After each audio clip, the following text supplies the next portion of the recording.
e heqjes së aktit administrativ nga ligji i procedurës përmbarimore, ku ai ka godit edhe qytetarët, edhe institucionet, edhe ka shkaktuar në farforme për atë pjesë lëndë ka shkaktuar një lloj anarkie, sepse kanë merret ato lëndë, na nuk merret në kohë se si të merret askush me to. Palëve kot ju njihin drejta me akte administrative, ata nuk mundin me realizu. Institucionet që vetë bin akte administrative nuk mundin me realizu për shkak se nuk qytetarët nuk e kryejnë në mënyrë vullnetare obligimin, e sidomos departamentet e institucioneve ku kanë inspektoratet e ndryshme, realisht ata vetë edhe paraqiten vazhdimisht edhe te notë edhe na për zyrët tona, na konsultohen tonë si po shpresojmë që gjykata kushtetuese nuk do ta zvarrisë edhe shumë atë çështje, pasi që prej vitit 2025 veç prej fillimit vitit 2025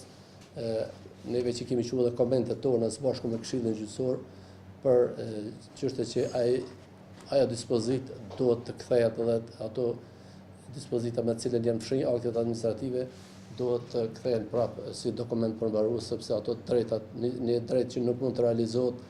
një pale vetëm i njihet formalisht me ligj, ajo mund të jetë vetëm si një satisfaksion i saj, për ndryshe nëse nuk e prek drejtën e vet, nuk e realizon drejtën e vet, ajo nuk ka se si me pas vlerë. Kemi 4 përmbarues aktiv tash në gjithë territorin e Republikës Kosovës. Numri i përgjithshëm sipas ligjit duhet të jetë 78, thotë i kemi edhe 34 vende të paplotësuara. 2 përmbaruese janë femra, ndërsa nga komunitetet nuk kemi asnjë përmbarues. Deri tash s'ka pas interesim, përkundër faktit që ka pas konkurse të hapura vazhdimisht nga Ministria e Drejtësisë, por interesimi ka qenë i vogël në këtë rast. Përndryshe Oda është edhe antare Unionit Ndërkombëtar të Përmbaruesve Gjyqësor me drejta të plota prej vitit 2021, ndërsa si antare vëzhguese ka qenë nga viti 2015.